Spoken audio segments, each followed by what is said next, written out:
Welcome to Life After, a podcast for women to take you from feeling like you're just surviving to thriving, to creating a life you really love. Expect to discover tips and tricks to get there. Each episode will have actionable steps to empower you to make changes. I started this podcast because I've been through it all, from getting out of a marriage with a narcissist to completely rebuilding my life. And now I'm on a mission to help you too. You can change your life. It's absolutely possible.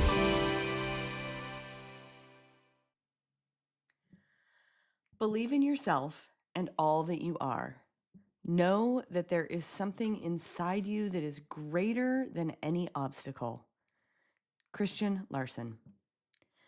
What you do makes a difference, and you have to decide what kind of difference you want to make. Jane Goodall. Everything you've ever wanted is on the other side of fear. George Addair. Life is full of challenges. How you handle these challenges is what builds character. Never be afraid to be who you are. Erin Brokovich. You may not control all the events that happen to you, but you can decide not to be reduced by them. Maya Angelou. In this episode, we are going to talk about adversity, challenges, and how to move through and beyond those obstacles that occur in our lives and regain our peace of mind. This is going to be a relatively short episode, but a super impactful one. Life happens. Not only can we see it all around us, we live it too. The reality is that we can't really try to avoid obstacles and challenges in life. Nothing is perfect. That said, we can strive to move through those challenges with less pain, stress, and difficulty. And we can choose to see how we look at our challenges. Are they opportunities to teach us something? I know sometimes our obstacles can feel really hard, especially when you're in it. So often I think to myself, how did I get here again? What am I doing wrong to go through the same experience again and again? What should I be doing differently? What lesson haven't I learned? And just simply, sometimes it's why? Why? Anyone else ever feel like that? Well, this episode isn't designed to make you feel sorry for me, right? That's not what I'm going for here. I'm really coming at this with an open and transparent attitude, not from a place of woe is me. I really legitimately feel like when we can ask ourselves, and sometimes the people we trust most, questions like these, we have the chance to learn something that will help us figure out something about ourselves that will move us to a new place of understanding or learning that thereby allows us to eliminate future struggles in the area that we might be working on in our lives. Or maybe not eliminate it, but definitely learn a lesson from it so that we don't just keep repeating the same pattern again and again. As you may already know from previous episodes, I often bring this conversation back to relationships. Oh, relationships. We so often get stuck in patterns. Stuck. And it's one place that it's so easy for us not to take any responsibility. Seriously, so easy to always assume that it's the other person who isn't communicating, who isn't kind, who isn't following through, and on and on. There's always a way to assign to the other person what they're not doing.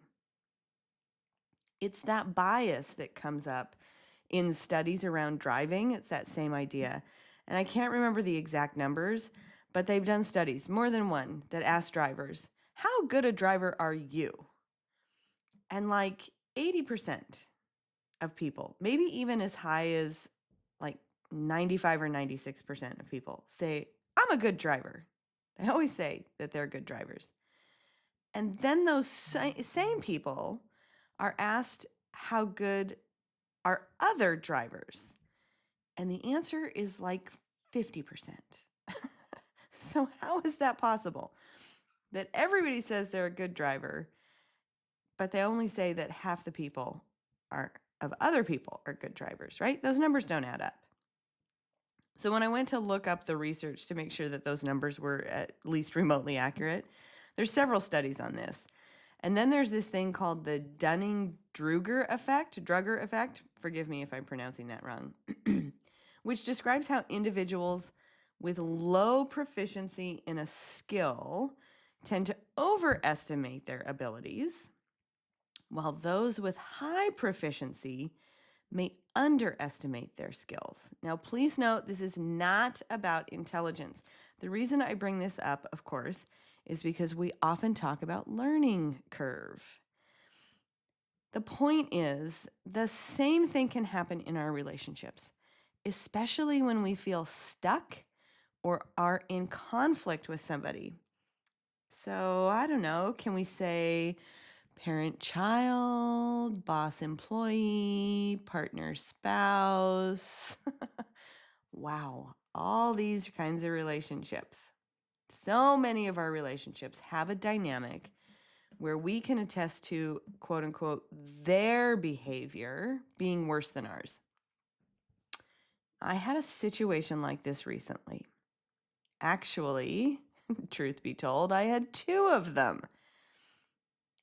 So we're going to use stories from my own life. I'm going to use these stories to make this point.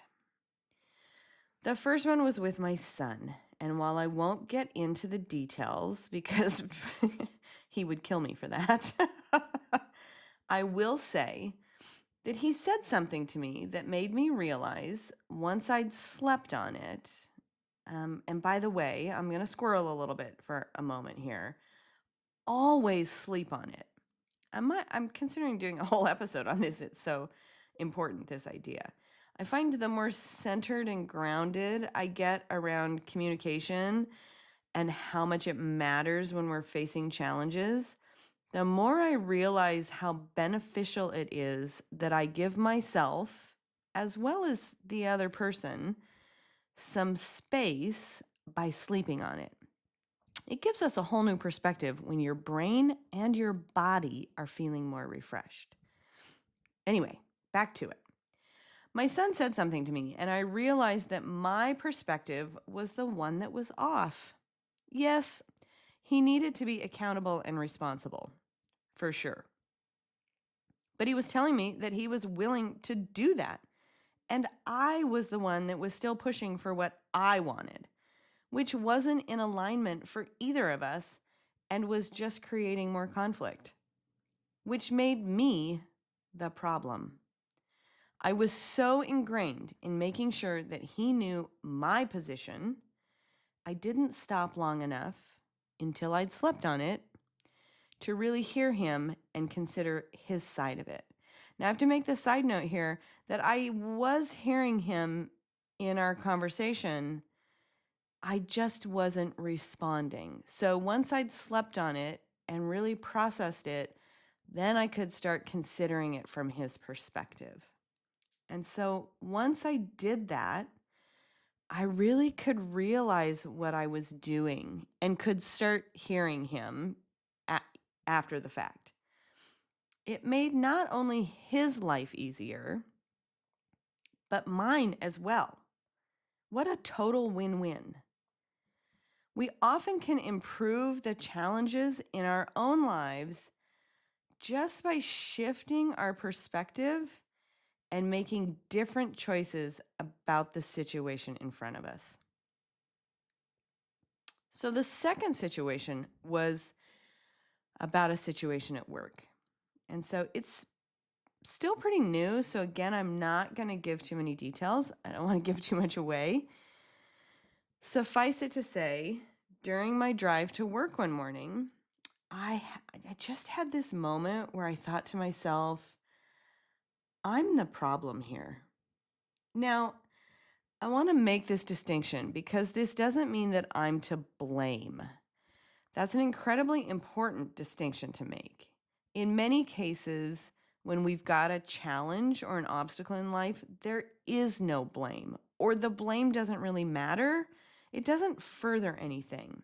So assigning blame to someone doesn't actually improve or change the situation. I just want to be really clear about that. We often think if we can find someone to blame for the situation, it'll improve it or it'll change it. And that's not the case at all. I just realized that I couldn't continue to fight through the situation where there wasn't a good outcome. No matter what I did, it wasn't going to shift the situation. It just kind of was what it was. I'm a squirrel again here because that is not my favorite phrase. It is what it is. And one of my closest friends once pointed out that I say that a lot. So I really wonder if that's the case, and is there a bias there? I'm going to give that some thought, and we'll come back to it maybe.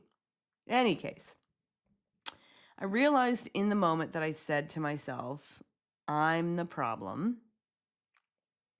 I really realized that I could choose to extricate myself from the situation, that I got to decide how much time and energy I was going to spend focusing on a situation with which I had no control. And all of a sudden, I felt better because it dawned on me that I didn't want to spend any more time or focus or energy on the situation. And since there wasn't anything I could do about it, the one thing I could do about it was I could just let it go. Game over. And then there was no more struggle or challenge. And the most beautiful thing about the whole process, I didn't have to involve the other person when I knew that wasn't going to help. I know on its face, this solution may seem incredibly simple or naive or even Pollyanna-ish, or that I'm giving up or giving in. None of those things could be further from the truth. What is true is that I'm choosing to recognize that I have my own control. I'm responsible for my own feelings and actions and beliefs. And that when I decide to take those feelings and actions and beliefs back and recognize that my giving them up in the first place is the problem, I get my peace back in my life. I release the drama. I release the behavior of the other person. I don't have to have any responsibility for anyone's part but my own. And yes, I have to own my own part. In both of these examples and every other situation, we have to own our own part. And that gives us our agency. That gives me my agency in this situation, my power, my control, and ultimately, my peace. It's absolutely wonderful. I highly recommend you give it a try sometime. See how it feels, and let me know. I'm going to be releasing life skills program soon. If you'd like to join me, I'll put a link in the show notes for you to get on the list for more information. This is my signature program, and I'm so thrilled to be launching again soon. This podcast is a valuable resource for anyone seeking to make meaningful changes in their life.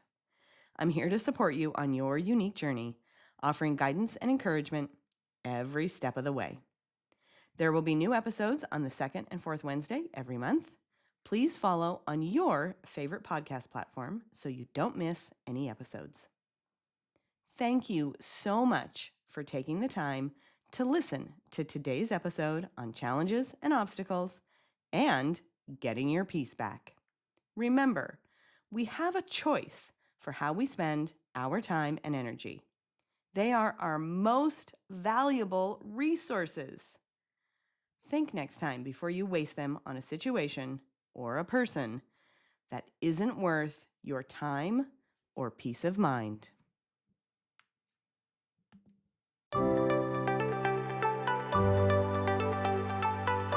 As we wrap up, here's the thing.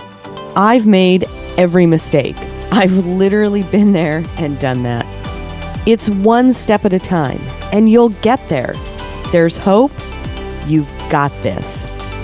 If you're struggling in a relationship and wondering if it might be controlling, you're not alone. Download my free PDF at locatecoaching.com/free gift to help you find clarity and confidence. I hope you have a fantastic day, and I'll see you soon.